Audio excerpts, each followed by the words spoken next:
அத்தியாயம் 30. போலி கிழவன்.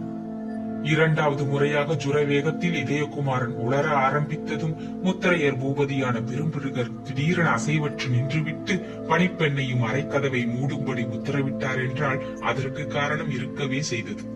ஆதித்தன் என்று ஏதோ சொல்ல முயன்ற இதயகுமாரன் மேற்கொண்டு சொற்கள் வராமல் திண்டாடியதும் அவன் மஞ்சத்தில் பக்கத்தில் ஒரு ஆசனத்தை இழுத்து போட்டுக் கொண்டு உட்கார்ந்தார் பெரும்பிடுகர். பணிப்பெண்ணையும் அருகில் வரும்படி கையை காட்டினார். வந்த பணிப்பெண்ணை மஞ்சத்தில் உட்கார்ந்து இதயகுமாரன் தலையை லேசாக அழுத்தும்படியும் கட்டளையிட்டார். பணிப்பெண் வாயை திறக்காமல் இதயகுமாரன் பக்கத்தில் உட்கார்ந்து கொண்டு அவன் தலையை அழுத்திக் கொண்டே சொன்னாள், ஜுரம் பொறி பறக்கிறது என்று. அதற்கு பதிலேதும் சொல்லாத பெரும்பிடுகர் இதயகுமாரனை உற்று பார்த்து கொண்டே இருந்தார். மீண்டும் இதயகுமாரன் இதழ்கள் மெல்ல அசைந்தன. ஆதித்தா, அபாயம், உன் கிழவேஷம் யாரையும் ஏமாற்றாது, ஓடிவிடு என்று சொற்கள் ரகசியமாக வெளிவந்தன.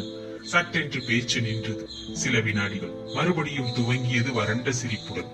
முத்திரையர் அந்த கொலைகாரன் அல்ல, பெரியவர், மூர்கர்தான், இருந்தாரும் நல்லவர். அவரை அழித்து எனது சொந்த வீட்டை பெற வந்தேன். மறுபடியும் அந்த வெறிச்சிரிப்பு வந்தது. இளையவேல், வேளாவது மண்டாங்கட்டியாவது நமது குடும்பங்களை அழித்தவன் மகன். அவனை கொல்ல ஆசைதான்.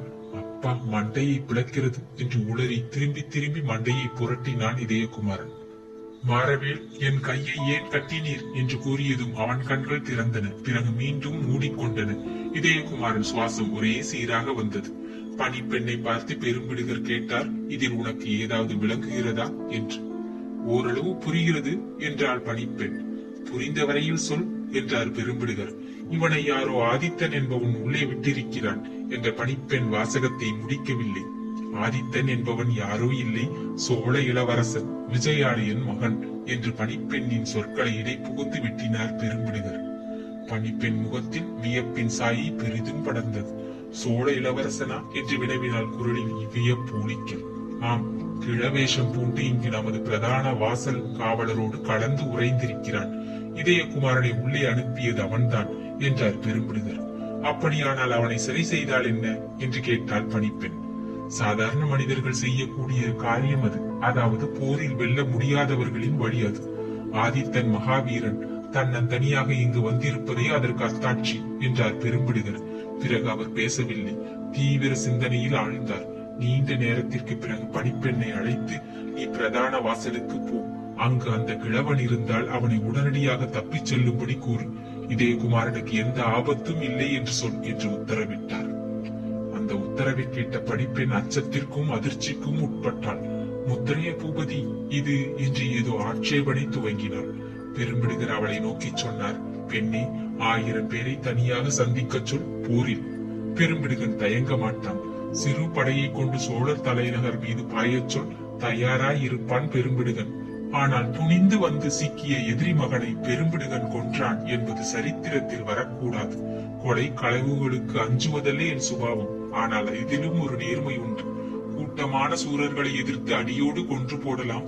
பிறர் பணத்தை சாம்ராஜ்யம் என்ற பெயரால் கொள்ளையடிப்பவனை நாமும் கொள்ளையடிக்கலாம். ஆனால் எதிரி மகனை தப்ப விடுவதுதான் நாம் இப்பொழுது செய்ய வேண்டிய வேலை. திரும்ப அவன் வரட்டும் படையுடன், தஞ்சையையும் செந்தலையையும் பெற.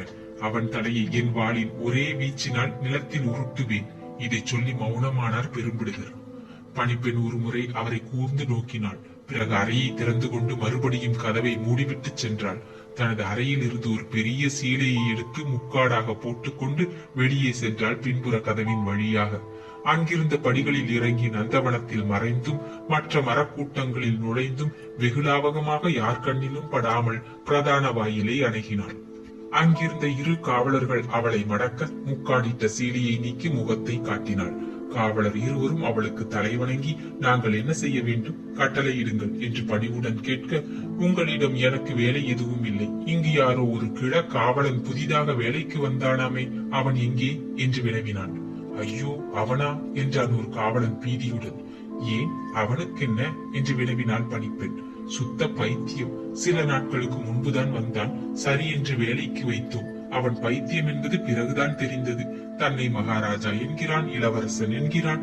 சில வேளைகளில் முரண்டு பிடித்து அவனே பிரதான வாசலை காக்க வேண்டும் என்கிறான் என்று காவலன் விளக்கினான். அவன் எங்கே இப்பொழுது என்று வினவினாள் பணிப்பெண். அதோ காவலர் அறையொன்றில் அடைத்திருக்கிறோம் என்றான் காவலன். அவனை காட்டு என்றாள் பணிப்பெண். எதற்கு அம்மணி? மகாராஜா அவனுக்கு ஒரு வேலை கொடுத்திருக்கிறார். அவனால் எதுவும் செய்ய முடியாது. அது மகாராஜாவின் தொல்லை, நமக்கென்ன? தவிர அவர் உத்தரவை எதிர்த்து சொல்ல நம்மால் முடியுமா என்று வினவினாள் பணிப்பெண். காவலன் ஏதோ முணுமுணுத்தான். பிறகு இப்படி வாருங்கள் என்று பணிப்பெண்ணை அழைத்துக் கொண்டு சற்று எற்ற இருந்த காவலர் விடுதியை நோக்கி சென்றான். அங்கிருந்த ஒரு இருண்ட அறையை காட்டி அறைச்சாவி இதோ என்று ஒரு சாவியையும் பணிப்பெண்ணிடம் கொடுத்தான். அவன் அறைக்குள் செல்லுங்கள், ஏதாவது அபாயம் நேர்ந்தால் குரல் கொடுங்கள், நான் வந்து அவனை வெட்டி போடுகிறேன் என்றும் கூறிவிட்டு திரும்பி காவலுக்கு சென்றான். பணிப்பெண் தனது முக்காட்டை நன்றாக இழுத்து மூடிக்கொண்டாள். பிறகு மிகுந்த எச்சரிக்கையுடன் கதவை திறந்து உள்ளே சென்றாள். அறை மிக சிறியதாய் இருந்தது. அதன் மூலையில் வெளுத்த வயிறுடன் ஒரு கிழவன் முடங்கி கிடந்தான். மேலிருந்த சிறு சாளரத்தின் மூலம் பாய்ந்து வந்த விடியற்கால நிலவு கிரகணங்கள் அந்த கிழவன் மீது விழுந்திருந்ததால் அந்த கிழவன் கூனி குறுகி படுத்திருந்தது அவளுக்கு நன்றாக தெரிந்தது. சோழ இளவரசனுக்கு வேஷம் நன்றாக பொருந்தி இருக்கிறது என்று தனக்குள் சொல்லிக் கொண்டாள். பிறகு மெல்ல அழைத்தாள், ஐயா கிழவனாரே என்று. கிழவனார் பதில் சொல்லவில்லை. இருமுறை இருமினார் லுக்கு லுக்கு என்று. உபுக் உபுக் என்று சில கிள ஒளிகளையும் கிளப்பினார் உதடுகளின் மூலம். பணிப்பெண் முறுவல் செய்தாள். அடுத்து கிழவன் அருகில் சென்று குனிந்து, போலி கிழவனாரே, உமது சாயம் விழுத்து விட்டது என்று கூறினாள். அடுத்த வினாடி அவள் கிழவனின் இரும்பு பிடியில் இருந்தாள். கிழவனின் இரும்பு கைகள் அவளை தாவி பிடித்து கட்டி தன் உடலுடன் இணைத்துக் கொண்டன. அப்படியே அவளை தரையில் புரட்டி தான் மேலே புரண்டு அழுத்திய வண்ணம், ஏய் வாயை திறக்காதே, திறந்தால் கழுத்தை நிறுத்தி விடுவேன் என்றது போலிக்கிழம். பணிப்பெண்ணின் நிலைமை பெரும் சங்கடத்தில் இருந்தது. தன் மீது சோழ இளவரசனின் உடல் அழுந்தி கிடந்தது பெரும் வேதனையை அளித்தது அவளுக்கு. ஆதித்தன் முரட்டு பிடியால் அணைப்பால் கண்ணிவிட்ட மார்பகத்தின் மூலம் ஊடுருவிய உணர்ச்சிகள் சொல்ல தரமல்லாததாய் இருந்தன.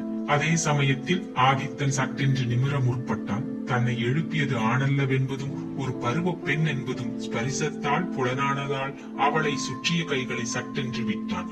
அவள் மீதிருந்து எழுந்திருக்கவும் முற்பட்டான். இம்முறை பணிப்பெண்ணின் கைகள் அவனை முரட்டுத்தனமாக பிடித்துக் கொண்டன.